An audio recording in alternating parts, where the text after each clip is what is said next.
Good evening aspirants, welcome to Oasis Edujan. तो आज का जो न्यूज़पेपर है दैट इज़ फॉर 12 जुलाई 2025, हम ये सारे टॉपिक्स के बारे में जानेंगे। एंड एज आज सैटरडे है तो हम मैप इन न्यूज़ ये पूरे वीक में जितना इम्पोर्टेंट है एग्जाम पर्सपेक्टिव से हम कवर करेंगे। देखो अब एग्जाम में सॉरी न्यूज़पेपर में इस वीक ईरान भी थी, इसराइल भी था, ठीक है। तो फिर स्ट्रेट ऑफ हॉर्मुज भी था, ठीक। तो अभी आप बोलोगे कि मैम आपने तो ये कवर किया नहीं, अभी आज नहीं करेंगे ये। क्यों? क्योंकि ये ऑलरेडी हमने कर लिया, तो जो कर लिया वो रिपीट नहीं करेंगे। वेस्ट ऑफ टाइम है, ठीक है, वेस्ट ऑफ योर एफर्ट्स है कि आप यहाँ पे देख रहे हो। तो आई विल ट्राई कि कुछ नई चीज़ें जानो। जो चीज़ ऑलरेडी स्टैटिक में एग्जिस्ट करती है, यहाँ पे अगर मैं वही चीज़ आपको बताऊं तो what's the use of me being in your life as newspaper analysis वाली टीचर, ठीक है ना। तो मैं आपको इतना ही बताना चाहूँगी कि ये चीज़ फॉलो करो आपकी नोट्स अपग्रेडेशन के लिए।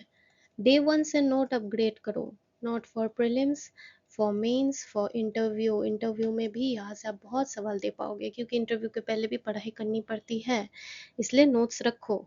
और मैं बता के देती हूँ, ये नहीं कि कुछ फैक्ट्स जो हम पढ़ते हैं वो इंटरव्यू में पूछा जाएगा, ऐसा नहीं। जो चीज़ आप बोल सकते हो रीजनिंग वाले, केस स्टडीज़ वाले, तो वो सारे मैं आपको बताती रहती हूँ हर चीज़। तो आपका काम है आप नोट डाउन करो, पीरियोडिकली रिविजन करो, वो आपका काम है, ठीक। तो यही कुछ इंट्रो थी हमारी न्यूज़पेपर एनालिसिस की। जिन्होंने ये 1 मंथ फॉलो किया है उनको पता है वाई इट्स थोड़ा सा डिफरेंट। बाकी न्यूज़पेपर एनालिसिस भी देखो, मैं ये नहीं कहूँगी हमारा न्यूज़पेपर एनालिसिस बेस्ट है एंड बाकी सारा बकवास है, ठीक है। सब अच्छे हैं, बट बट आप चीज़ एक ध्यान देना, कुछ चीज़ें अगर आप लाइफ में करते हो, आप 80% ही कर पाओगे, 20% आपकी अनसर्टेनिटी रहती है, नहीं कर पाओगे, बीइंग ह्यूमन नेचर। तो हो सकता है उस इनिशिएटिव में जो आप दूसरा देख रहे हो या कोई भी है रैंडम, वहाँ पे भी 80% दे रहे हैं, लेकिन बाकी के जो 20% नहीं हो रहा वो शायद यहाँ पे मिल जाए। एंड इसलिए बोलते हैं ना कि कुछ दो तीन हम न्यूज़पेपर, क्यों सिर्फ द आसाम ट्रिब्यून से तो मैं आपको न्यूज़पेपर दे सकती हूँ ना। कॉमन है वो तो कर लेती हूँ, लेकिन ये कभी मत सोचना कि द हिंदू के न्यूज़पेपर छूट रहे, इंडियन एक्सप्रेस के छूट रहे। नहीं, घूम फिर के सारा आता है, मैं टैली करके वही आपके यहाँ पे लेके आती हूँ। बट मेन फोकस ये रहता है, मैं यहाँ से जो न्यूज़ के जो टॉपिक्स रहता है, हेडलाइंस होता है, मैं यहाँ से उठाती हूँ ताकि आपको ये ना लगे कि असम ट्रिब्यून में नहीं करवा रही हूँ। एंड असम ट्रिब्यून की स्पेसिफिक न्यूज़पेपर एनालिसिस मार्केट में उतनी है नहीं, तो मैं ये फोकस रखती हूँ, बट इट डजंट मीन मैं ये नहीं रेफर करती हूँ। न्यूज़ सारा सेम होता है, बस हेडलाइन अलग होता है, अंदर का जो रिसर्च होता है वो सेम होता है। तो हेडलाइन मैं यहाँ से उठाती हूँ ताकि आप कोरिलेट कर सको, ताकि मैक्सिमम स्टूडेंट ऑफ असम को बेनिफिट हो। And plus overall UPSC all India students को तो बेनिफिट होगी ही, ठीक है। तो ये जो हम इम्पोर्टेंट वाले देखते हैं रिसोर्सेज, पीवाईबी बोल लो, इंडियन एक्सप्रेस बोल लो, माई गवर्नमेंट वाला website, the Hindu, Assam Tribune, ये सारी माई गव का असम का जो वेबसाइट है, क्यों? क्योंकि हर जगह हर चीज़ नहीं होती, हो सकता है यहाँ पे कुछ नया फैक्ट हो सकता है यहाँ पे कुछ नया फैक्ट मिले, है ना। एंड इसलिए मैं कहती हूँ बाकी न्यूज़पेपर एनालिसिस भी अगर आप फॉलो कर रहे हो, इट्स वेल एंड गुड। हम कभी नहीं कहते कि हमारा बेस्ट है बाकी सब फालतू है, सब अपने जगह पे बेस्ट ही दे रहे हैं, मैं भी अपनी जगह पे बेस्ट दे रही हूँ।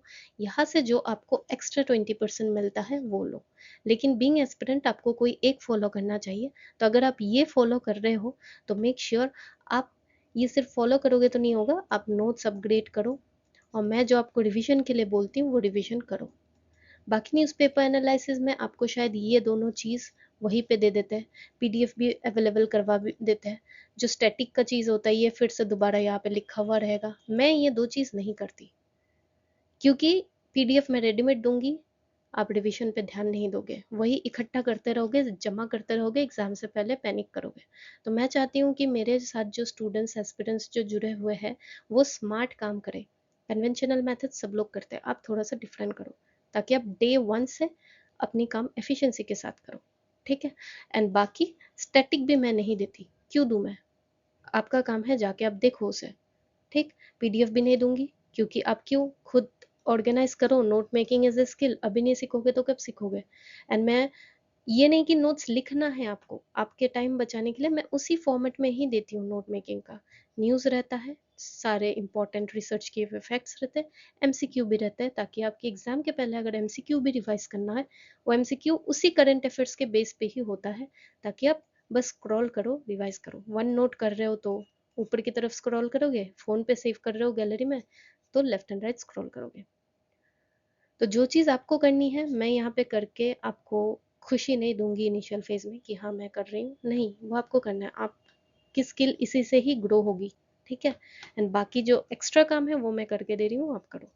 एंड फिर मैं दोबारा आज कहना चाहती हूँ, एज इट सैटरडे, हो सकता है वीकेंड में वर्किंग एस्पिरेंट ये एनालिसिस देख रहे हो, इसलिए मैं बार बार कर रही हूँ, एज ये हमारा नया इनिशिएटिव है तो मैं बार बार रोज बोलती हूँ। जो पुराने स्टूडेंट है, इनिशियल 3-5 मिनट सब स्किप कर देना वीडियो का, ठीक है। तो देखो मैं हमेशा बोलती हूँ न्यूज़पेपर एनालिसिस में कर रही हूँ, एडिटोरियल भी मैं आपको बताती हूँ, लेकिन जो एडिटोरियल मान लो मैंने कवर नहीं किया, कोई भी एडिटोरियल इररेलेवेंट हो फिर भी फिर 10 मिनट पढ़ो, वो सी सेट में काम आएगा, ट्रस्ट मी। ठीक है, तो मैं आपको ये सारे टिप्स ना एक्स्ट्रा बताते ही रहती हूँ। And this newspaper analysis is not typical prelims based या कोई एग्जाम बेस्ड, सॉरी, कोई एग्जाम का स्पेसिफिक फेज बेस्ड नहीं है। प्रीलिम्स मेंस इंटरव्यू होलिस्टिक है। ठीक है, आप 1 मंथ देख लो, सारी चीज़ें में हम तो टाइम बर्बाद करते ही है, 30 मिनट्स 1 मंथ के लिए इस इनिशिएटिव को देकर देखो, you will feel more prepared. ठीक है, 1 मंथ करो, आप करंट अफेयर्स में आपकी ना कॉन्फिडेंस आएगी। देखो सिर्फ सुनना इजी नहीं होता, हम बोलते हैं ना कि सिर्फ सुन लो, हमारा दिमाग बहुत अच्छा होता है, हमें काम आएगा, आता है, एग्जैक्टली ये होता है, बट वो सुनने में भी आपकी एक स्ट्रेटेजी होनी चाहिए।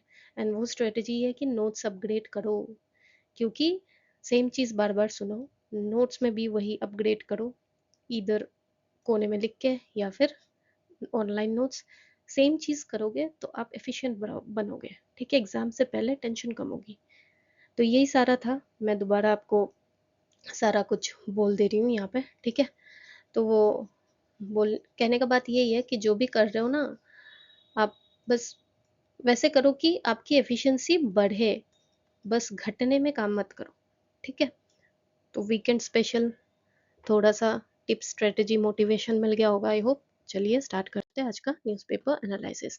तो हमारा जो पहला आज न्यूज़ है वो क्या है कि जो हमारे नेशनल सिक्योरिटी एडवाइजर है अजीत डोवल सर, उन्होंने क्या कहा है कि 11 जुलाई 2025 stated that Operation Sindoor demonstrated India's surgical, swift and precise strike ability, neutralizing 9 terror camp। पता है, हमें सबको पता है, मई मंथ को जो पहलगाम अटैक हुआ था उसके रिटेलिएशन में हमने एक strike, surgical strike, that is the operation Sindoor हमने इम्प्लीमेंट किया, जहाँ पे हमने 9 टेरर कैंप को न्यूट्रलाइज किया एंड हमने कोई वह आम जनता को हमने नुकसान नहीं पहुंचाया, ये हम सबको पता है। तो ये न्यूज़ के पीछे ना कुछ फैक्ट्स है जो साइंस एंड टेक में प्रीलिम्स में सीधा सीधी आ सकता है। यहाँ पे मेंस इंपॉर्टेंट नहीं है, this news is specifically for prelims मैंने दिया सबको। ऑपरेशन सिंधु हमने लास्ट मंथ में भी पढ़ा था, जून को भी ये न्यूज़ में था, ऑपरेशन सिंदूर के बारे में हमने पढ़ा, लेकिन ये सारे फैक्ट्स नए हैं। तो मैंने कहा था ना, न्यूज़ में तभी रिपीट करूंगी जब नया फैक्ट आएगा, ताकि आपका कुछ 80% में कुछ ना छूटे, है ना। तो देखो ऑपरेशन सिंदूर हमें पता है, रिटेलिटरी प्रिसीशन स्ट्राइक मिशन मई 2025 को हुआ था। It's the first tri service coordinated retaliation. Tri service coordinated retaliation मतलब क्या होता है, सिंस 1971 से लेकर आज तक फर्स्ट ट्राई सर्विस रिटेलिएशन था ये। क्या होता है वो, देखो, integrated battle space management, this, ये मार्कर यूज कर लेती हूँ। ठीक है, तो it's the coordination of army, navy and air force, तीनों का मिलके जो ऑपरेशन होता है, किसके थ्रू, intelligence, surveillance and reconnaissance and data fusion system, तो उसे हम कहते हैं इंटीग्रेटेड बैटल सिस्टम मैनेजमेंट। इसके थ्रू हम क्या करते हैं, tri service synergy India is strengthening jointness under chief of defence staff, CDS के under. Operation Sindoor is a case study in real time try force execution. तो इंडियन नेवी, आर्मी, एयरफोर्स का जो ट्राई सर्विस सिनर्जी, जो हम jointness, जो हम ये strengthen करते हैं अंडर चीफ डिफेंस स्टाफ, तो यही ऑपरेशन उसकी केस स्टडी थी कि सही में हम तीनों मिलके कोऑर्डिनेटेड वे से हम इंटीग्रेटेड बैटल स्पेस मैनेजमेंट कर पाते हैं या नहीं कर पाते। ठीक, तो ये फैक्ट याद रखना, इट्स द फर्स्ट सिंस 1971। इसमें टेक्नोलॉजी कौन कौन सा यूज हुआ? BrahMos, SCALP, hammer missiles, loitering munitions and like Nagashastra, Nagastra one and striker, ये सारे हम देखेंगे। नेविगेशन एंड कंट्रोल के लिए नाविक satellite, AI guided targeting, real time ISR that is जैसे कार्टोसेट एंड रिसेट। तो ये सारी साइंस एंड टेक में इंपॉर्टेंट है।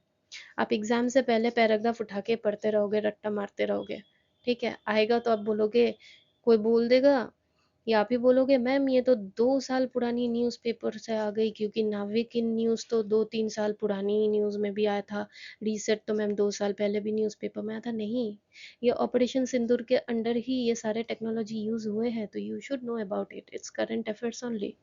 लेकिन बेस कुछ चीज़ों का स्टैटिक होता है, वो तो हम देखते ही है, but it's purely current affairs. कुछ करंट अफेयर्स इंटरकनेक्टेड होता है, बस हम रिसर्च नहीं करते, आलस करते हैं, हमें सबको पता है। आप में से बताओ सच सच किन को पता था ऑपरेशन सिंदूर के अंडर कौन सी टेक्नोलॉजी यूज हुई है, ध्यान से किसने पढ़ा था, कहो।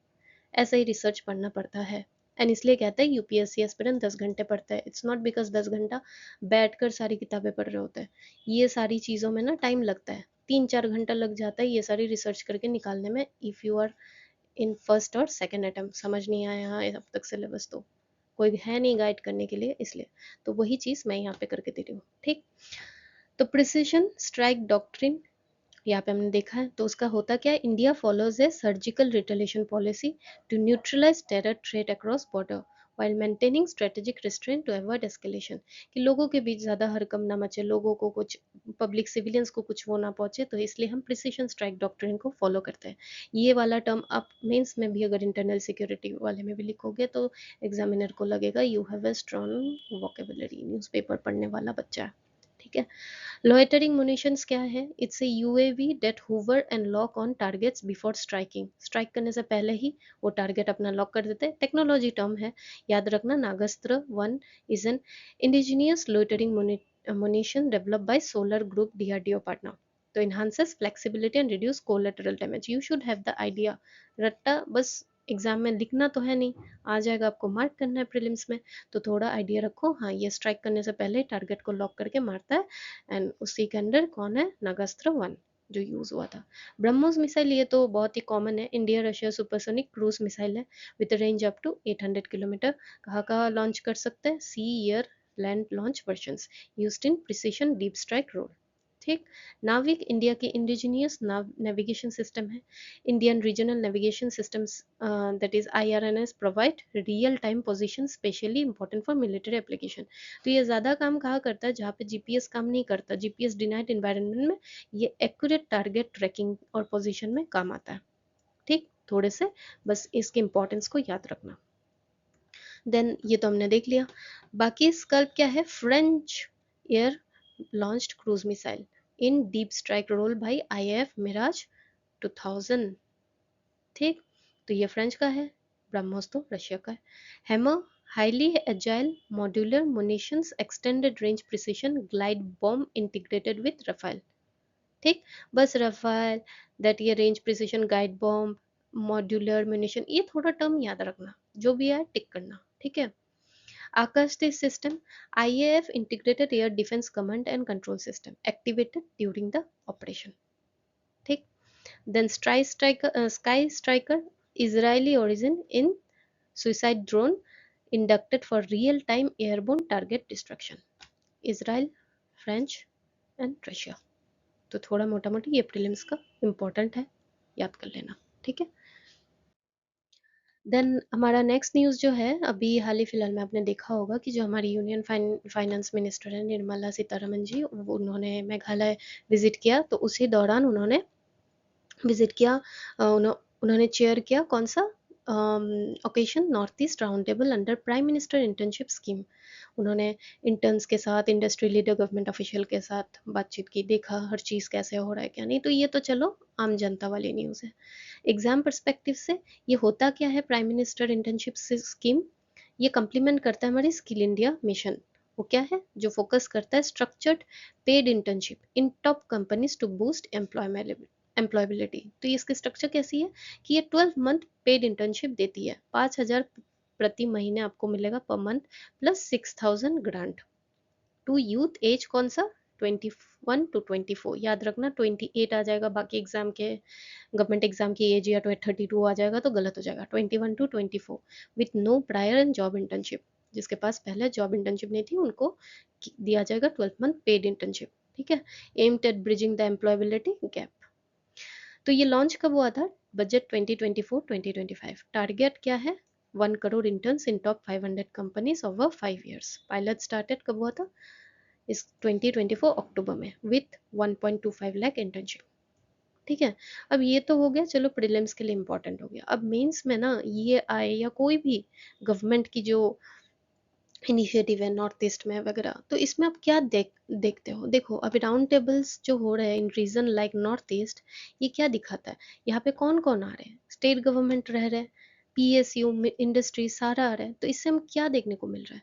कॉपरेशन। तो हमारा GS2 कोऑपरेटिव फेडरलिज्म उसके अंडर आता है, तो you can coat this example, right? इसलिए मैंने लिखा है। एक ही न्यूज़ देखो, ये न्यूज़ आपको लग रहा होगा गवर्नमेंट स्कीम्स है ना, मतलब बीइंग बिगिनर ये हमें ऐसा लगता है एक ही टॉपिक से, नहीं, डे बाय डे आप पढ़ोगे तो आपको और जानने में आसानी होगी कि why I always tell you to go for integrated studies, क्योंकि देखो स्कीम्स तो है, बट GS2 में आप एज एग्जाम्पल कोट कर सकते हो कि हम कोऑपरेटिव फेडरलिज्म यूज कर रहे हैं कहाँ पे? यूथ डेवलपमेंट पे। फिर GS1 में यूज कर सकते हो सोसाइटी में, यूथ के साथ जो भी यूथ एम्पावरमेंट स्कीम्स रहता है, यूथ एम्पावरमेंट आ गया, वुमेन एम्पावरमेंट आ गया, वहाँ पे भी क्योंकि यूथ में तो वुमेन भी इंक्लूडेड होगी ना, तो ये आप ऐसे यूज कर सकते हो। फिर देखो PSU जैसा NTPC, उन्होंने अपना AR VR जो भी ट्रेनिंग टूल्स इंटर्न्स को दिखा रहे हैं, ताकि वो इलस्ट्रेट कर सके अपनी पावर प्लान ऑपरेशंस को इंटर्न्स के सामने। तो क्या हो रहा है यहाँ पे? हम टेक्नोलॉजी के साथ स्किल बिल्डिंग कर रहे हैं और मेंटर इंटर्न बॉन्ड बना रहे हैं, वो भी ये गुरु पूर्णिमा के उपलक्ष्य पे ही है, जो भी नॉर्थ ईस्ट राउंड टेबल हुआ था। ठीक है ना? तो ये क्या सपोर्ट करता है? करियर सब progression and soft skill development. तो ये आपका GS4 के लिए बहुत इंपॉर्टेंट है। सॉफ्ट स्किल्स मतलब एक रिश्ता बनाना। सिर्फ पढ़ाऊंगी मैं, रॉबर्ट जैसा पढ़ा के चली जाऊंगी, आपको जो मैं टिप्स देती रहती हूँ, मोटिवेशन देती रहती हूँ, बहुत पॉजिटिव निगेटिव जो भी बोलती हूँ मैं, क्यों देती हूँ? ताकि हमारा आपके साथ बॉन्ड बने, मेंटर एंड एस्पिरेंट वाला। ठीक है, तो वही चीज होना चाहिए कि करियर प्रोग्रेशन तो ठीक है, सॉफ्ट स्किल भी जरूरी है। तो यही चीज होता है, इसलिए साथ मिलके सब कर रहे हैं, उनके बारे में सोच रहे हैं। ठीक है, also the scheme addresses demographic dividend. ठीक, जैसे कि रिमोट एरिया के जो यूथ है उनको भी प्रोफेशनली रेडी बना रहे हैं, उनके अंदर भी इंटरप्रेन्योरशिप एम्बिशंस आ रहे हैं। तो गवर्नमेंट ने और भी कहा कि और भी वो फर्दर कमिटेड रहेंगे, जितने और भी डेवलपमेंट्स आते रहेंगे, बहुत स्कीम्स तो आने वाले दिनों में और आएगा। तो what it shows entrepreneur push, आत्मनिर्भर खुद भी बनाना हमें ज़रूरी है खुद को, राइट? तो ये वाली बहुत ही ब्यूटीफुल न्यूज़ है, जहाँ पे आप मल्टीपल पेज GS पेपर में यूज़ कर सकते हो, GS1, GS2, even GS4, right? GS5 में भी कर सकते हो, GS3 में भी कर सकते हो। अब बोलोगे कैसे? इसलिए कहती हूँ सिलेबस को पढ़ो। Inclusive growth, inclusive development, inclusive growth आपका GS3 में सिलेबस है। ये देखो रिमोट एरिया यूथ को भी ये स्कीम एम्पावर कर रहा है ग्रास रूट लेवल पे, सो इट्स इंक्लूसिव। आप बोल सकते हो गवर्नमेंट के स्टेप्स इंक्लूसिव ग्रोथ के अंडर। देन ये एक न्यूज़ है, ये भी very beautiful news, important for prelims तो है ही, बट मेंस के एग्जाम्पल के लिए बहुत ही सुंदर है। GS3 आप और GS1 कल्चर के साथ हम कैसे प्रोटेक्ट कर सकते हैं इन्वायरमेंट को दर्शाता है। तो चलिए पहले देख लेते हैं कि द मेंबर बुद्धिस्ट कम्युनिटी जो है उन्होंने परफॉर्म किया द एनुअल, उनका जो रिचुअल है स्मोक ऑफरिंग, जिसे वो रिवो सांगचो कहते हैं। कहाँ पे? एट केपांगला पास, गेलिंग विलेज, अपर सियांग, अरुणाचल प्रदेश। केपांगला पास याद रखना, ठीक है, कौन से स्टेट में है, ध्यान रखना। By burning aromatic herbs as a secret ritual on 15th day of their 15th Tibetan lunar month. तो ये तो हो गया न्यूज़। पहले हम देख लेते हैं कि मेंबर पीपल है कौन। ये एक स्मॉल बुद्धिस्ट एथनिक ग्रुप है, लगभग 5,000 के ग्रुप है, अरुणाचल प्रदेश, जो न्यंगमा तिब्बतियन बुद्धिज्म को फॉलो करते हैं। न्यंगमा बुद्धिज्म क्या है? Oldest school of Tibetan Buddhism. ठीक, ध्यान रखना। बुद्धिज्म तो PYQ में है।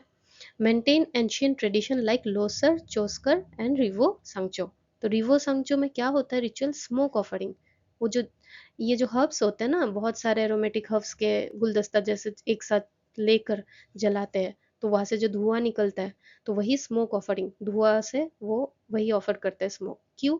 To purify environment beings rooted in Himalaya Buddhist tradition, blending spirituality with equal ecological things, that is purification, protection of borderland, karmic cleansing, collective welfare. तो देखो ये चीजें क्या कर रही है, एनवायरनमेंट प्यूरिफिकेशन के लिए ये कहता है कि ये धुआं से निगेटिव एनर्जीज गायब रहती है। तो इससे हम क्या देख रहे हैं कि ये है तो एक रिचुअल, लेकिन वो इन्वायरमेंट को कितना पूछते हैं, इन्वायरमेंट प्यूरिफिकेशन के लिए वो यूज करता है, राइट। कि एक कल्चर के अंदर कितने सारे अवेयरनेस हो सकते हैं, आप एथिक्स में तो लिख ही सकते हो, ठीक है ना। और वो कलेक्टिव वेलबींग और रिमोट बॉर्डर लाइन की सुरक्षा के लिए भी कर सकते हैं। तो इंटरनेशनल इंटरनल सिक्योरिटी में अगर आप लिखते हो कि सिर्फ गवर्नमेंट एंड ये फोर्सेस एजेंसीज ही नहीं, ट्राइबल पीपल भी जो ग्रास रूट लेवल पे जो रिमोट एरियाज में रहते हैं, वो भी स्पिरिचुअली कहीं ना कहीं they are supporting our environment, also our border lands through such rituals. It's a very big thing, like, right. तो ये आप बोल सकते हो, ये बहुत ही सुंदर एग्जाम्पल है कि वो इन सब चीज़ों के लिए। तो कल्चर को GS1 में कुछ भी क्वेश्चन आता है कि कल्चर क्या इंपॉर्टेंस रखता है आजकल, आजकल के जनरेशन में जो चीज़ बहुत जा रही है वो कैसे आप फिर से ला सकते हो, तो इसमें आप ये सारे एग्जाम्पल दे सकते हो कि लोग रिचुअल्स के थ्रू भी हम बहुत सारी चीज़ें, गवर्नेंस को भी अवेयरनेस दे सकते हैं अबाउट इन्वायरमेंट, कि एनवायरनमेंट इज इम्पॉर्टेंट, ठीक है। अबाउट इंटरनल सिक्योरिटी की बॉर्डर लैंड सुरक्षा रहना क्यों जरूरी है, बहुतों को पता भी नहीं होता, तो सारी चीजें तो ये दे रहे हैं। और कार्मिक क्लिनजिंग, ये अगर फिलोसफी अगर आपका ऑप्शनल है, यू ऑलरेडी नो, ताकि आप कर्म अच्छा करोगे, किसी को जानबूझकर चोट चोट नहीं पहुंचाओगे, और कलेक्टिव वेलफेयर, सबका विकास, है ना। तो यही है। तो यही सारी है इन्वायरमेंटल हार्मनी जो बुद्धिस्ट ट्रेडिशन एक रहता है, तो ये सारी वो चीज़ दर्शाता है। बाकी this preservation aligns with India's UNESCO commitment and national policy, जो क्या कहता है कि हमें नॉर्थ ईस्ट के इंडिजिनस कल्चर को हमें हमेशा प्रोटेक्ट करना चाहिए, and this cultures under intangible heritage frameworks protected under, sorry, तो ये इंटेंजिबल हेरिटेज क्या होता है? It's a non material tradition, जैसे रिचुअल हो गया, ओरल हिस्ट्री हो गया, मुंह से सुनती हुई हिस्ट्री जो बहुत ही जनरेशन चलाई जा रही है, तो वो प्रोटेक्टेड अंडर यूनेस्को कन्वेंशन। तो यहाँ पे ना और एक चीज़ है कि ये सारे जो रिचुअल्स थे, ये जो हुए अभी, इसमें मॉन्क्स तो थे ही, लेकिन बाकी लोग, local authorities, researchers, heritage activist, ये सारे लोग आए to preserve indigenous Himalayan tradition, ताकि वो national policy to protect north east indigenous culture के लिए भी काम कर सके, तभी तो वो प्रेजेंट है ना। तो ये गवर्नेंस में भी कितनी ज़्यादा ये सारी रिचुअल्स हमें हेल्प करती है कि ये सारे लोग भी आ रहे हैं, ठीक। तो it's a very beautiful news article, ठीक है, आप नोट डाउन करके रखना अपने नोट्स में। ऐसा ना, देखो आप मैगजीन पढ़ो, मैं नहीं कह रही हूँ कि मत पढ़ो, लेकिन अपने जो ये सारे डेली बेसिस में जो आप ये सारे एग्जाम्पल लाते हो ना, वही आपको एक्स्ट्रा 1 से लेकर 2 मार्क्स एक्स्ट्रा देगा मेंस में, एंड वेरी इंपॉर्टेंट है वो, ठीक। तो कल थी 11 जुलाई, जो क्या थी, वर्ल्ड पॉपुलेशन डे। तो इसमें हम देखते हैं कि स्टेब्लिश किसके द्वारा किया गया था ये दिन, UNDP, कब, 1989, ऑब्जर्व होता है एनुअली 11 जुलाई, कॉमेमोरेटिंग 5th million 5 billion people milestone 1987 को। 5 बिलियन पीपल की माइलस्टोन पूरी वर्ल्ड में हो गई थी, तब से मनाया जा रहा है, ताकि हमें अवेयरनेस फैलाए किस चीज़ का, population issues and reproductive health rights के बारे में, ठीक है। तो ये थीम क्या थी 2025 की, empowering you young people to create families they want in a fair and hopeful world, जो फोकस करता है कि हमें यूथ को एम्पावर करना चाहिए, इन्फॉर्म चॉइसेस वो ले, ताकि about sexual and reproductive health, ठीक। क्योंकि अभी देखो अगर पॉपुलेशन ज़्यादा भी बढ़ती है तो भी खराब है, तो उनके पास जानकारी होनी चाहिए ये सारी चीज़ों की, अगर कम भी होती है तो वो भी खराब है, ठीक है। तो प्रोटेक्शन वगैरह चीज़ें हमें जाननी चाहिए, बेसिक बायोलॉजी ये सब आप लोग पढ़ ही रहे होंगे, but being a civil servant you have to know all this things, ठीक है, सोसाइटी में क्या हो रहा है, लोगों को बहुतों को पता ही नहीं होता। अब विलेज एरिया में जान जाओ, आज तक उनको ये सारे प्रोटेक्शंस के बारे में पता नहीं है।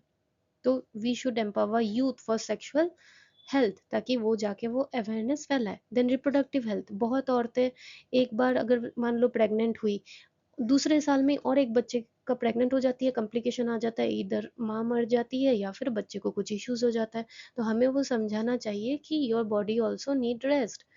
ठीक है, तो वो सारी बाकी चाइल्ड मैरिज चुप कैसे कर रहे हैं लोग। ठीक है, फिर एज अगर नहीं है, फिर कॉम्प्लिकेशन भी है, फिर भी कुछ सोसाइटी में ऐसा माना जाता है कि फिर और एक चीज होता है ना कि women is responsible for the gender of the child. तो जेंडर वो क्यों, वो क्रोमोसोम ही नहीं होती है ना। बायोलॉजी, बेसिक बायोलॉजी पता होगा, विमेन की chromosome X X and male की क्रोमोसोम एक्स वाई। तो यहाँ से अगर एक्स आता है then it will be a girl child X X, अगर यहाँ से वाई आती है तो X Y it will be a boy child. तो डिपेंड किस पे करता है, chromosome of a male gender. लेकिन फीमेल को बहुत लोग जला देते हैं, बहुत सारे आए दिनों केस रहता ही है ये सब। आपको अर्बन एरियाज में कम शायद दिख जाए, लेकिन रिमोट एरियाज में बहुत आज भी होते हैं जो न्यूज में भी नहीं आती होती। न्यूज में तो हम 10 में से एक न्यूज शायद देखते हैं। ठीक है, तो इसलिए एम्पावर करना जरूरी है about sexual and both reproductive health. ठीक है, ताकि वुमेन एंड मेन दोनों रिस्पॉन्सिबल बने। देन यूथ डेमोग्राफिक प्रोफाइल, यही न्यूज के साथ हमें ये जानना है कि क्या है। तो अकॉर्डिंग टू यूनिसेफ जो है ना, उसके मुताबिक India has the world's largest youth population. कितना है, 371 मिलियन पीपल। कौन से ग्रुप, एज ग्रुप 15 टू 29। तो हम कितने रिच है ना अभी। ग्रोथ मतलब इससे तो कितना ग्रो कर सकता है हमारा कंट्री। तो as per technical group on population projection 2021 क्या कहता है कि youth in like 15 to 29 years accounted for 27% of the population in 2021, but are projected to decline होने वाला है कुछ हद तक, दैट इज 22.7 बाई 2036। ठीक है, तो डेमोग्राफिक सिग्निफिकेंस, तो लार्ज यूथ अगर हमारा पॉपुलेशन होगा तो क्या करता है, वर्कफोर्स पार्टिसिपेशन बढ़ेगा, डिपेंडेंसी रेशियो कमेगी। ठीक है, घर पे अगर ज़्यादा यंग जनरेशन है वो ज़्यादा जॉब करेंगे, जो बूढ़े लोग हैं उनको आराम मिलेगा, डिपेंड नहीं रहेंगे, वो खुद का कमाएंगे खुद का खाएंगे। तो ये एक डेमोग्राफिक डिविडेंड क्रिएट करता है। तो department of youth affairs under ministry of youth affairs and sport is the nodal agency of for youth related policies and program. ठीक, ये मिनिस्ट्री याद रखना। तो ये पॉलिसी एंड गवर्नेंस में भी ये हमारा ट्विन ऑब्जेक्ट फुलफिल कर सकता है, एक तो पर्सनालिटी डेवलपमेंट और एक तो नेशन बिल्डिंग, क्योंकि हमारा demographic dividend that is 15 to 29 age group हमारा सबसे ज्यादा है इंडिया का। ठीक है, नेशनल यूथ पॉलिसी क्या है, गवर्नमेंट हैज अपडेटेड, पहले भी नेशनल यूथ पॉलिसी पिछले 2-3 और भी थे। तो अभी रिसेंटली 2024 में गवर्नमेंट ने अपडेट किया जो नेशनल यूथ पॉलिसी 2014 के, एंड ड्राफ्ट एक रिलीज किया, that is national youth policy 2024, जिसमें 10 year vision with respect to youth development, ताकि वो सस्टेनेबल डेवलपमेंट गोल के साथ भी अलाइन रहे, कहा गया है। तो कुछ उसके हाइलाइट्स यही थे कि यूथ डेवलपमेंट गोल्स बाय 2030, कि यूथ डेवलपमेंट जो गोल्स है वो अचीव करना है हमें। नेशनल एजुकेशन पॉलिसी 2020 के साथ हमें अलाइनमेंट करनी होगी ताकि करियर एंड लाइफ स्किल दोनों बढ़े। Promotion of leadership, volunteering and technology driven empowerment हो, टेक्नोलॉजी को पीछे नहीं छोड़ना है। कन्वेंशनल तो ठीक है, आपको नई चीज़ें भी अपनाना है। Focus on mental reproductive health, sports and fitness, overall health. Commitment to safety, justice and support to marginalised youth. ठीक है, तो इसलिए भी इंटर्नशिप वाला भी स्कीम हर किसी को ही दे रहे। ठीक, तो ये कुछ इंपॉर्टेंट फैक्ट्स थे, याद रखना। मेंस में भी आप ये चीज़ लिख सकते हो थीम के ऊपर, कि देखो GS1 में ना सोसाइटी में वुमेन का एम्पावरमेंट एक टॉपिक है, उसमें वुमेन के ऊपर होने वाली अत्याचार के ऊपर ही कुछ क्वेश्चन आता है। तो आप ये लिख सकते हो कि देखो इस साल हमारा पॉपुलेशन डे में भी थीम ये था, जहाँ पे हम फोकस करते हैं ताकि एक यंग जो जनरेशन है वो सेक्सुअल एंड रिप्रोडक्टिव हेल्थ में कॉन्शियस इन्फॉर्म चॉइसेस बनाए। तो ओवरऑल अल्टीमेटली जाके वुमेन के हेल्थ में भी ये पॉजिटिव इम्पैक्ट पड़ता है। तो वैसे ही एग्जाम्पल क्रिएट होता है, एक एग्जाम्पल लिखो, वो 2-3 जगह यूज करो। वो कैसे आएगा, जब आप सिलेबस जानोगे, सिलेबस को समझोगे, तब वो आएगा। ठीक है, तो चलिए, आज का हमारा जो नेक्स्ट न्यूज़ है वो ये है कि कुछ फैक्ट्स तो आज थे न्यूज़ में। देखो अभी जैसे कि म्यांमार में ना एक मिलिट्री स्ट्राइक हुआ है बुद्धिस्ट मोनेस्ट्री, कौन से विलेज में, लिन तालु विलेज, सजेंग टाउनशिप, जहाँ पे बहुत सारे लोगों को डिस्प्लेसमेंट, मारे भी गए बहुत लोग। तो ये न्यूज़ है, लेकिन यहाँ से आपको ज़रूरी है ये अगर विलेज आता है या फिर सेजिंग रीजन इज इन न्यूज़, वो कहाँ पे आपको जानना है, म्यांमार रीजन में, known for strong resistance presence and has witness frequent air strikes by the junta. ठीक है, तो यहाँ पे अक्सर सिविलियन शेल्टर्स पे, मोनेस्ट्री, स्कूल पे यहाँ पे अटैक किया जाता है। तो ये रीजन इन न्यूज़, तो म्यांमार। तो ये जो अटैक किया जाता है वो सही है क्या? इंटरनेशनल ह्यूमैनिटेरियन लॉ, ये थोड़ा आपको जानना है। ये लॉ क्या कहता है कि civilian population and places of worship are protected under Geneva convention. तो ये सारी चीज़ों में अगर अटैक्स होता है तो ये वॉर क्राइम हम क्लासिफाई कर सकते हैं। ये हमने पहले लास्ट मंथ किया था, डिवीजन करो, इट्स स्टैटिक पार्ट। फिर आएगा तो दे ही दूंगी, लेकिन ठीक है, स्टैटिक पार्ट है ना, जाकर देखो ये क्या है। और म्यांमार बॉर्डर के साथ हम इतना किलोमीटर बॉर्डर शेयर कर सकते हैं, करते हैं, सॉरी, इंडिया। स्पेशली कौन से हमारे यानी स्टेट्स, मिजोरम, मणिपुर, नागालैंड। ठीक है, तो इसलिए क्रॉस बॉर्डर बहुत सारे refugee, illegal migrant, security concerns रहती है। हमने ये लास्ट मंथ में भी देखा था। अभी और एक है कि जो Assam state disaster management authority है, उन्होंने कहा है कि डिजास्टर रेजिलिएंट इंफ्रास्ट्रक्चर हमारी होनी चाहिए ताकि हम लैंडस्लाइड में सेफ शेल्टर्स दे सके, फूड शेल्टर्स दे सके, ताकि जो फ्लड्स आने वाले हैं अभी, ये सारी चीज़ों में हम अच्छे से टैकल कर सके। तो ये तो हो गया था न्यूज़, लेकिन इसमें कुछ फैक्ट्स आपको जानने हैं। बिगिनर अगर हो, ये सारी बेसिक चीज़ें नहीं पता होती है। एडी, जो Assam state disaster management authority, ये कौन से अथॉरिटी के अंदर है? The apex body under state disaster management authority. ठीक है, ये तो बेसिक है, ठीक है, लेकिन ये जानना होता है। फिर national and state disaster response force किस काम आता है? For rapid response to disaster. कल मैंने पढ़ा था ना कि कुछ डिजास्टर हो गया, गुजरात में ब्रिज टूट गया, तो कैसे जाओगे? क्या आपको कौन से फोर्स को आपको बुलाना है? फायर ब्रिगेड्स को बुलाओगे? किसको बुलाओगे? आसपास के लोगों को बुलाओगे? नहीं, इनको बुलाओगे। तो इसलिए फर्स्ट, अगर आपका आइटम आपको नहीं पता होता है, आप अभी तक ऑफिसर बने नहीं हो, बनोगे, इसलिए न्यूज़पेपर में ऐसे कुछ आते हैं, तो ये सारी डिटेल्स लेनी चाहिए ताकि इंटरव्यू में पूछे तो आप बता सको। एग्जामिनर इंटरव्यूअर को पता तो चलेगा कि आप बेसिक चीज़ें जानते हो। ठीक है, बाकी तो वहाँ जाके आपको काम करना है, वो अलग चीज़। Then flood hazard zonation atlas, ये न्यूज़ में था। ठीक है, तो ये क्या है? ये जीआईएस बेस्ड मैपिंग टूल है जो आइडेंटिफाई करता है flood prone zones for disaster planning. ठीक है, तो ये आ सकता है एग्जाम में। फ्लड हैजर्ड नहीं, जोनेशन एटलस आ जाएगा। ये क्या है? आपको लगेगा कुछ मैप का किताब है, but it's a GI based mapping tool for flood proning zone. ठीक है, देन आईसीईआर, एनईडीएम लाइट, ये सब कभी आ जाता है इन टर्म्स इन न्यूज़, किससे रिलेटेड है? It's an integrated digital platform for real time data sharing and emergency coordination. तो याद रखना, डिजास्टर रिलेटेड ही ये सारे हैं। फिर भू सकलन या भू संकेत, ये क्या है? ये ऐप है for the early warning system for landslide reporting in collaboration with GSI. तो ये लैंडस्लाइड है, ये फ्लड है। Zonation Atlas is for flood और ये लैंडस्लाइड। ठीक है, देन स्वच्छता पखवाड़ा, ये न्यूज में है। ये होता क्या है, बस थोड़ा सा आइडिया जान लो।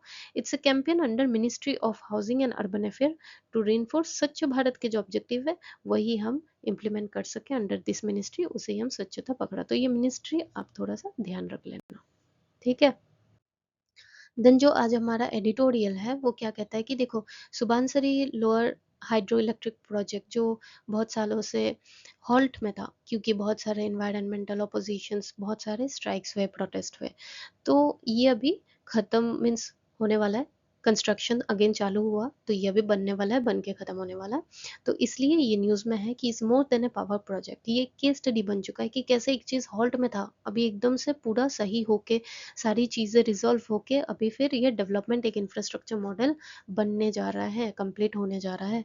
तो ये कैसे, ये केस स्टडी आपको जाननी चाहिए। तो ऑथर ने वही केस स्टडी कहा है कि कैसे चीज़ें हो सकती है। तो एग्जाम में अगर कभी आ जाए कि अभी हमने लास्ट वीक भी पढ़ा था ना, तो कि बहुत सारे फॉरेस्ट एक्ट को हम अगेंस्ट चले जाते हैं, कुछ भी इंफ्रास्ट्रक्चर बनाते हैं, लोकल डिस्प्लेसमेंट होता है, इंक्रोचमेंट्स होता है, तो वो सब मेंस में भी क्वेश्चन आएंगे। तो इस केस स्टडी की मदद से आप लिख सकते हो कि कैसे रिजॉल्व कर सकते हैं। एग्जाम्पल के तौर पे ये Subansiri lower hydro electric project का एग्जाम्पल दे सकते हो कि वो भी इसी चीज़ों के चलते हॉल्ट हो गया था, बट फिर रिजॉल्व हुआ एंड फिर ये अभी इंफ्रास्ट्रक्चर बून बनने जा रहा है नॉर्थ ईस्ट इंडिया के लिए। तो देखो, ये इंफ्रास्ट्रक्चर प्रोजेक्ट बेसिकली जो इकोलॉजिकली फ्रेगाइल रीजन होता है वो हमेशा डेवलपमेंट और सस्टेनेबिलिटी के बीच डिबेट तो होता ही रहता है, ठीक है। तो ये प्रोजेक्ट ने भी बहुत सारी फेस की long standing opposition and redesign is now being held as transformative initiative. तो रीडिज़ाइन किया तो वो सब ट्रांसफॉर्मेशन से अभी ये बनने वाला है, जो क्या करता है, जिसने इंटीग्रेट किया रीजनल एस्पिरेशन, लोगों की बात सुनी, इन्वायरमेंटल सेफगार्ड्स को इम्प्लॉय किया एंड नेशनल एनर्जी गोल्स को ध्यान में रखते हुए एक इंफ्रास्ट्रक्चर मॉडल तैयार होने जा रहा है। तो ये सिग्निफिकेंस क्या है इस ऐसे प्रोजेक्ट का, इस प्रोजेक्ट का? Employment generation. देखो बहुत सारे लोगों की एम्प्लॉयमेंट जनरेट होगी, एक तो डायरेक्टली होगा एंड बहुत सारे construction logistic service related indirect jobs भी क्रिएट होंगे। तो क्या होगा इससे? लोकल एम्पावरमेंट होगा कि वो बाहर नहीं जाएंगे काम करने को, घर के पास ही वो डिग्निटी एंड स्ट्रक्चर्ड अपॉर्चुनिटी उन्हें मिल रहा है, राइट। फिर local shift for seasonal work के लिए जो बाहर जाते हैं वो भी जाना नहीं होगा, उनको एक लॉन्ग टर्म एम्प्लॉयमेंट, उनके family income, educational access, health care बढ़ेगा। एक जगह पे अगर कुछ अच्छा प्रोजेक्ट बन रहा है, आसपास के इलाके इंप्रूव होते हैं, रास्ते, ब्रिजेस, कनेक्टिविटी बढ़ जाती है। यहाँ पे प्रोजेक्ट रास्ता तो अच्छा होना पड़ेगा ना, नहीं तो लॉजिस्टिक्स आना जाना होगा कैसे? तो ओवरऑल बहुत चीज़ें डेवलप होती है इंफ्रास्ट्रक्चर, राइट। फिर स्ट्रेटेजिक एंड एनर्जी सिग्निफिकेंस तो है ही, क्योंकि it will contribute 2000 megawatt clean hydro power, जो जनरेट करेगा लगभग 7000 मिलियन यूनिट्स एनुअली, ठीक है। तो ये क्लाइमेट कमिटमेंट जो है हमारा, net zero goals 500 gigawatt non fossil से थ्रू हम एनर्जी जनरेट करेंगे बाय 2030, वो भी ये गोल को ये प्रमोट करता है, सपोर्ट करता है, ठीक है। तो ये एनहांस करता है peak load management across 17 state, और Assam and Arunachal Pradesh will receive free power shifting from, हम किसी और से लेते थे तो अब हम खुद एनर्जी कंट्रीब्यूटर्स बनने जा रहे हैं। Then institutional and technical excellence भी दिखाया जाता है कि पेंडेमिक के बाद जब फिर से चालू हुआ तो पटेल इंजीनियरिंग जो ये एग्जीक्यूट किए हैं प्रोजेक्ट, वो फास्ट ट्रैक कर लिए और underground tunnelling and dam construction बहुत सही से बनाया and completion after a decade long stall sets an example कि professional resilience and project recovery कितने अच्छे से की है। तो इससे हमें क्या देखने को मिलता है कि पब्लिक प्राइवेट जो पार्टनरशिप होती है, कोऑर्डिनेशन होती है, इस चीज़ से हम लोकल गोल एंड नेशनल गोल को सही से कर सकते हैं if implemented in a good way. इसलिए कोई भी खराब नहीं होता। मैं इसलिए बोलती हूँ ना कि न्यूज़पेपर चीज़ में भी दूसरे न्यूज़पेपर एनालिसिस कर रहे हैं तो इसका मतलब ये नहीं कि वो खराब है। इंटीग्रेटेड करो ना, आप भी ऐसा मॉडल चलाओ, ओएसिस एडोजन भी कर लो, बाकी जो भी आप देख रहे हो साथ में करो। तो यहाँ पे जो 20% छूट रहा होगा यहाँ से ले लो, ठीक। देन चैलेंजेस एंड रिस्पॉन्स क्या थी, और रिस्पॉन्स यहाँ पे क्या दी? देखो risk of flood and river system damage था, तो उन्होंने इसलिए water flow control, flood moderation and hydrology system को उन्होंने अपग्रेड एंड इंटीग्रेटेड किया। इकोलॉजिकल प्रोटेस्ट एंड लोकल जो थे उनको हटाया जाएगा, ये सब डर था, इसलिए उन्होंने 8 साल के लिए प्रोजेक्ट को पॉज किया, फिर रीडिज़ाइन किया with minimal displacement and faced execution. ऐसा नहीं कि धूम धड़ाक सबको हटा दिया, फेस्ड वे से अच्छे से एग्जीक्यूट, धीरे धीरे, कि उनको भी रहने का जगह दी, फिर डिस्प्लेसमेंट्स हर चीज़ की, ठीक है। Environmental distress, environmental distress, trust नहीं थी बीच में, ठीक है। तो डायलॉग जो कम्युनिटीज थी वहाँ की, उनके साथ बातचीत की, 8 साल में तो इनफ होती है ना समझाने के लिए। क्लियरेंस, फेस्ड वाले क्लियरेंस, स्टेप बाय स्टेप, एक साथ चढ़ने जाओगे गिरोगे, ठीक है। तो वैसा ही, तो लेसन्स क्या मिलती है हमें कि पॉज कैन बी प्रोडक्टिव, इसलिए छुट्टी लेना भी प्रोडक्टिव है। संडे को हाफ डे छुट्टी लिया करो, ठीक है। हर चीज से अपनी लाइफ भी जोड़ो, everything is life only, everything is interconnected, your syllabus, your life, everything, ठीक है। तो पॉज अच्छा होता है। पॉज से क्या होता है, हम रीडिज़ाइन एंड डायलॉग, लोगों से बातचीत कर सकते हैं, रीडिज़ाइन कर सकते हैं, करेक्शन कर सकते हैं, ठीक है। लोकल स्टेक होल्डर से बात करनी चाहिए, वो हमेशा रेजिस्टेंट नहीं होती है। आपको किसी के घर पे जाके कुछ बना रहे हो तो वो झगड़ेगा ही ना, लेकिन उसको समझाओ कि ये होता क्या है। हमेशा वो अगर रोक रहे हैं तो कुछ अच्छे के लिए भी हो सकता है, तो बेटर डिजाइन होता है किसी और का आइडिया सुनने। इसलिए मैं कहती हूँ, अगेन एग्जांपल देती हूँ, दूसरा न्यूज़पेपर एनालिसिस बेस्ट है, यहाँ से भी दो, यहाँ से भी कुछ मिलेगा, बेटर बनोगे आप। गुड तो हो ही, बेटर बन जाओ। Then build beyond the project. देखो सिर्फ डैम्स बना लिया ये नहीं, कि डैम्स और road should create long term value through skill building and inclusive growth. अब जो ये डैम बना, इससे इंफ्रास्ट्रक्चर से स्किल, इनकम, एक एम्प्लॉयमेंट जनरेशन हुई ना, लोगों की अपग्रेड हुई, कि रास्ता बन गया, health care system, education access दिया जा रहा है रिमोट एरियाज में भी। तो ये सारी चीज़ें हमें लॉन्ग टर्म देखनी चाहिए। डिसेंट्रलाइज डेवलपमेंट, तो देखो नॉर्थ ईस्ट में ये बन रहा है, कितना सारा हेल्प होगा अभी, नॉर्थ ईस्ट इंडिया। तो ओवरऑल नॉर्थ ईस्ट इंडिया और रिमोट रीजन को हमें अपना पार्टनर बनाना चाहिए। नेशनल प्रोग्रेस तभी होंगे जब हम सबको साथ लेकर चलेंगे। तो यही है कि ऑथर कहता है कि ये मैंने खुद से डाला है, ये मेरा लाइन है, ठीक है। मेरा लाइन मतलब ये आर्टिकल में नहीं था, मैंने कहीं सुना था, तो ये इसके साथ मैच करता है तो मैंने बताया। इसको देने के पीछे और एक रीजन है कि देखो, कोई भी कोर्स पढ़ते हो ना आप, ऐसे एग्जाम में आप कोट कर सकते हो, या तो इंट्रो या तो कंक्लूड, या तो पढ़ के एग्जामिनर को मजा आ जाए, या तो पढ़ाई खत्म, ये पढ़ के खत्म होने के बाद एग्जामिनर को मजा आ जाए। ये सारी चीजें तो लगभग सभी सेम ही लिखेंगे, थोड़ा घुमा फिरा के, है ना। तो कंक्लूजन एंड इंट्रो में आप गेम खेल सकते हो। तो ये मैंने कहीं पढ़ा था कि development by must not bypass the people it seeks to benefit. Means जो लोगों को आप बेनिफिट देना चाह रहे हो डेवलपमेंट करते वक्त, उन्हीं लोगों को भूल कर, उन्हीं लोगों को मतलब इग्नोर नहीं करना चाहिए, उन लोगों को साथ लेकर चलना चाहिए। बेनिफिट जिसके लिए कर रहे हो उसके बारे में तो पहले सोचो। बेनिफिट कर लिया, लोग नहीं रहे तो क्या ही फायदा, है कि नहीं। तो यही सारी चीजें है, ये ध्यान रखना, ठीक है। बाकी आज हमारा सैटरडे है तो इम्पोर्टेंट मैपिंग न्यूज़, तो हम आज जानेंगे दिस अबाउट सेरिन रिवर, ठीक, देन सिपकिला, ठीक है, एंड दिस आपका हेलगोलाना आइलैंड, ठीक है। तो ये न्यूज़ में क्यों था सेरिन रिवर, इसमें ना इस नदी को रीओपन किया गया था, बंद पड़ा था बहुत सालों तक फॉर स्विमिंग एक्टिविटीज। ऑब्वियसली नदी तो बहना बंद नहीं करेगा, लेकिन यहाँ पे स्विमिंग एक्टिविटीज होती थी। लेकिन 1923 से बंद कर दिया गया था। लेकिन 2024 में जो पेरिस ओलंपिक्स थी उससे पहले यहाँ पे France reopen sections of Syrian river for swimming for the first time in 19 since 1923 ahead of Paris 2024 Olympics, ठीक है। तो ये अर्बन रिवर रिजुवनेशन एफर्ट दिखाया, तो ये फ्रांस में है, कहाँ में है, आपको अगर न्यूज़ में, सॉरी, क्वेश्चन में आता है तो मैं पर ये आपको जानना है, ठीक है।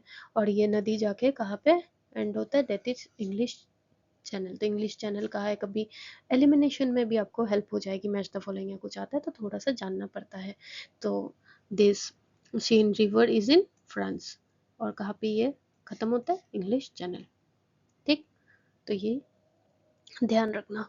दूसरा है हेलगोलाना, ये आइलैंड, ये recognised as the birth place of quantum mechanics when Werner Heisenberg worked there in 1925। इसे birth place of quantum mechanics कहा जाता है। यह है कहाँ पे, जर्मनी के कोस्ट लाइन पे ही 50 किलोमीटर अराउंड दूर पे, यह तो जर्मनी के कोस्ट लाइन पे, तो जर्मनी आता है तो टिक कर सकते हो, ठीक है। हेलोगना आइलैंड। देन ये इंडियन टूरिस्ट के लिए आफ्टर 78 ईयर्स ये खुला गया है, सिप्लिका, ठीक है, Shipki La, enhancing border tourism and strategic connectivity with Tibet and China. तो ये तो हो गया न्यूज़, ठीक है। ये मैंने क्यों है यहाँ पे बताया, ये आपको ना क्रोनोलॉजी याद रखना है। देखो, सबसे ऊपर नॉर्थ टू साउथ आ जाता है कभी कभी, सबसे ऊपर कौन सा है, ये सिर्फ नाम से याद रखोगे तो नहीं, देखो ये यहाँ जा रहा है ना। तो बड़ा लचला बी वाला सबसे ऊपर है, देन थोड़ा उससे नीचे कौन है, रोहतांग पास, ठीक है। फिर उसके बाद कौन आता है, देखा जाए तो दिप्सा पास डी, एंड फिर थोड़ा सा नीचे देख रहे हो, थोड़ा सा डिफरेंस है, दैट इज सिपकिला, BRDS, ठीक है। तो कैसे भी याद रख लो, कैसे याद रखोगे कमेंट सेक्शन में बताना, है ना। देखो एग्जाम में क्या होता है, एस्पिरेंट्स की डरते हैं ना, हम डरते हैं, रोते हैं, फिर क्या करते हैं, सो जाते हैं, है ना। तो बहुत रोए डरे सो गए, बहुत रोए डरे सो गए, आपकी जिंदगी है, याद रहेगा, है ना। तो यही थी हमारी मैप वॉक। तो आज इसी के साथ हम ख़त्म करते हैं। I hope you enjoy the session, and अगर आप एंजॉय कर रहे हो तो प्लीज़ लाइक करना, शेयर करना लोगों के साथ, सब्सक्राइब करना, ठीक है। और कमेंट सेक्शन में ज़रूर आपके कुछ क्वेरी हो, कुछ रिक्वेस्ट हो, ठीक है, या MCQ के आंसर ही दो, नहीं भी दे रहे हो तो मन में दे दो, ठीक है। पढ़ाई अच्छे से करो, ठीक। तो चलिए फिर हम मिलेंगे कब, मंडे को। संडे को हाफ डे छुट्टी लेना, your mental health is very important along with your studies, है ना? जो हमने कहा था कि डेवलपमेंट करने के चक्कर में ह्यूमन को ही बाईपास कर गए तो उस डेवलपमेंट का क्या फ़ायदा? तो पढ़ाई के चक्कर में आप अगर खुद को ही भूल गए तो पढ़ाई करके भी ऑफिसर बन भी जाओगे, लेकिन अगर डिप्रेशन एंग्जाइटी के शिकार बन गए तो ज़िंदगी तो वैसे भी एंजॉय नहीं कर पाओगे। तो ऐसा अच्छा जॉब पाकर भी क्या फ़ायदा, है ना? तो खुद को इग्नोर मत करो, खुद को प्यार करो, पढ़ाई करो, रिजल्ट फेल हो जाओ, दूसरा कुछ करने की क्षमता होगी, सक्सेस हो जाओ तो सक्सेस को एंजॉय करने की क्षमता होगी। ठीक है? तो अपने आप को हमेशा इंपॉर्टेंस देना।